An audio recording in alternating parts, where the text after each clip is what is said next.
Bonjour à tous et bonjour à toutes. Aujourd'hui, nous allons voir la Fitbit Blaze. Nous allons ouvrir la boîte. Donc la boîte s'ouvre par l'arrière. Il y a le petit scotch prévu pour. Et pas à l'avant comme je l'ai fait précédemment. Donc ici, nous retrouvons une boîte finalement assez large, bien rectangulaire et qui est aimantée. Voilà, c'est aimanté. Alors ça sert à rien, mais ça doit sûrement coûter plus cher, donc je vois pas pourquoi ils ont mis une boîte aimantée. Surtout que pour boîte pour mettre la montre, il y a mieux quand même, hein. Il y a beaucoup mieux. Il y a le petit logo, voilà, qu'ils ont mis dessus, je sais pas si vous voyez, bleu sur bleu. Ensuite à l'intérieur nous retrouvons évidemment la montre. Hein, c'est ce que vous devez avoir dans votre boîte. S'il n'y a pas la montre, eh bien c'est que vous vous êtes fait arnaquer. Donc elle est assez dure à sortir, et encore je l'avais défait avant.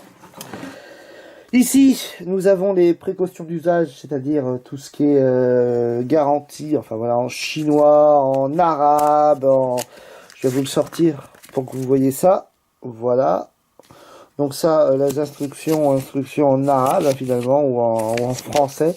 Mais c'est vraiment, on n'en apprend rien du tout. On apprend plus sur la garantie, voilà, les garanties d'usage qu'autre chose. Donc franchement, ça, j'aurais pu pas le mettre sous pochette comme ça sert à rien du tout.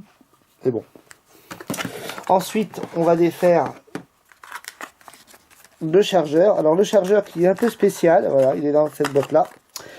Et le chargeur donc qui est donc USB évidemment, et qui permet de mettre la montre à l'intérieur et de la recharger. Et ça on verra ça tout à l'heure. Donc voilà pour ce qui est de l'emballage et de ce que vous avez dans l'emballage. On va s'intéresser plus à la montre. Donc là, une montre qui est sympa à porter donc pour le sport, mais aussi dans la vie de tous les jours. Elle ne dépareille pas. Vous avez le rythme cardiaque qui va être pris parce qu'elle a ici le capteur cardiaque au poignet. Elle est détachable pour pouvoir facilement la mettre sur son chargeur. Les bracelets sont aussi détachables pour pouvoir les changer en cas de besoin. Ou si vous voulez par exemple aller dans une soirée mondaine, vous voyez, hop, je la détache, je la remets. Si vous voulez avoir différents bracelets, hein, ça se vend. Les bracelets se vendent directement sur internet ou dans les magasins. Après, libre à vous d'aller dans les bijouteries. Ils auront des bracelets finalement qui seront adaptables à cette montre. Et peut-être parfois moins cher pour certains types de bracelets. Ensuite, toute l'interface. Donc l'interface, vous allez pouvoir le changer facilement. Là, évidemment, j'ai pris une interface basique, mais vous allez voir sur le logiciel qu'il va falloir télécharger sur votre téléphone portable ou sur votre tablette, même sur votre ordinateur, vous allez pouvoir avoir ce logiciel-là. Eh bien, vous allez pouvoir interchanger l'interface de la montre. Mais ça, on y verra un peu plus tard. On y reviendra un peu plus tard. Vous allez pouvoir faire des exercices, donc des exercices jogging, vélo, hein, voilà. Vous pouvez en mettre 5 sur la montre, mais il en existe, il me semble, 8. 8 sur le logiciel qu'il va falloir évidemment mettre à votre guise. Ensuite, Fitstar, ça c'est un coach sportif finalement qui va vous aider à vous échauffer, à faire des petits exercices. Alors, par exemple, si je mets, voilà, échauffez-vous, hop, là on me demande de faire le chat. Miaou. Voilà, on fait le chat, ça vous fait bien voir l'exercice. Ensuite, vous avez le chronomètre. Et quand vous voulez arrêter, vous faites finish. Donc là, c'est plutôt sympa pour se maintenir en forme. Vous avez aussi la relaxation qui est du même modèle. La minuterie, donc là, la minuterie, c'est plus chronomètre et compte à rebours. Voilà, chronomètre, compte à rebours.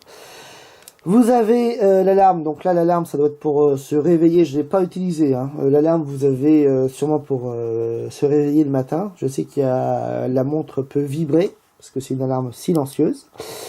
Et autrement, tous les paramètres, donc paramètres luminosité, paramètres Bluetooth, paramètres cardio, fréquence cardiaque et tout ça, voilà.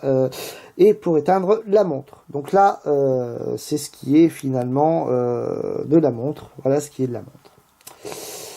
Maintenant, passons pour la recharger. Alors pour la recharger, c'est très simple. Il suffit de l'enlever, comme je l'ai fait précédemment. Et vous avez ici, on retrouve les petits traits, les petits pointillés. Paf, on met dessus et on recharge avec l'ordinateur ou avec une prise adaptable au secteur USB. Voilà. Et là, ça recharge. Alors, elle recharge assez vite. Donc, c'est plutôt agréable. Et pour la remettre, on la remet facilement puisque on a le petit bout. Alors, je voulais vous faire voir justement le petit bout ici pour le premier bouton et là, les deux autres boutons. Allez, hop, c'est facile. Et voilà, c'est mis. Alors, cette montre est capable de recevoir les appels. Attention, vous n'allez pas pouvoir décrocher directement avec la montre. Il va falloir prendre votre téléphone pour ça. Ou, par exemple, un kit Bluetooth. Elle va pouvoir lire les SMS, elle va pouvoir lire les mails, elle va pouvoir lire tout ce qui est Messenger. Elle va pouvoir lire aussi tout ce que vos personnes ont tweeté, voilà, tout ce que vos amis ont tweeté, ont facebooké. Donc, finalement, elle est assez autonome. Alors, rappelons que dans la première version, on n'avait pas pour tout ce qui était Messenger, Facebook, mais maintenant, après la mise à jour, on peut tout faire. Ou pratiquement, puisqu'on ne peut pas, malheureusement, lire les photos. On ne peut pas regarder les photos sur sa montre. Ce qui est quand même un peu dommage. Allez, on va passer maintenant au logiciel. Donc, voilà le logiciel que vous allez pouvoir télécharger en 10 minutes. Hein. Moi, il m'a pris 10 minutes pour mettre les mises à jour.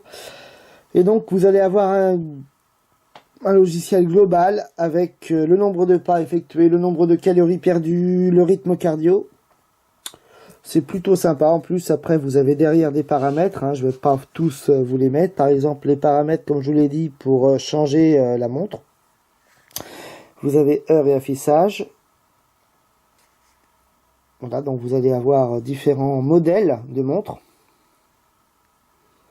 Et à vous de voir. Donc là, par exemple, je veux, par exemple, celui-là. Hop, j'appuie sur choisir et la montre va me le changer.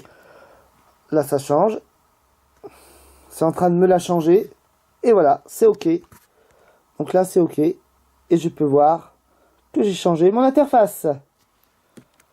Pour terminer, cette montre est bien en aspect, donc pour les sportifs et pour les non sportifs, puisqu'on peut la porter partout, en toute occasion.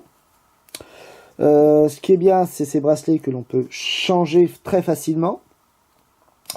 Par contre, le moindre, c'est quand même son chargeur qu'il va falloir emmener, qui est un peu gros. On aurait préféré peut-être un USB, un micro USB. Quoique le micro USB pour aller dans l'eau, s'il est mal fermé, la montre elle est morte. Alors attention, cette montre normalement ne va pas dans l'eau, elle est résistante aux éclaboussures, à la pluie fine. Maintenant, elle est déconseillée d'aller dans l'eau avec, hein, ce n'est pas quand même une waterproof. Quoique certaines vidéos prouvent le contraire, mais je vous déconseille quand même de la mettre dans l'eau tout le temps. Voilà. Autrement, elle est très très bien. À part, voilà, on ne peut pas recevoir vraiment les photos, on ne peut pas les regarder sur l'écran de la montre. Donc ça, c'est un peu dommage. C'est un plus qu'on aura peut-être suite à une prochaine mise à jour. Pourquoi pas? Voilà, j'espère que mon test vous a plu et je vous dis à très bientôt pour de nouveaux essais.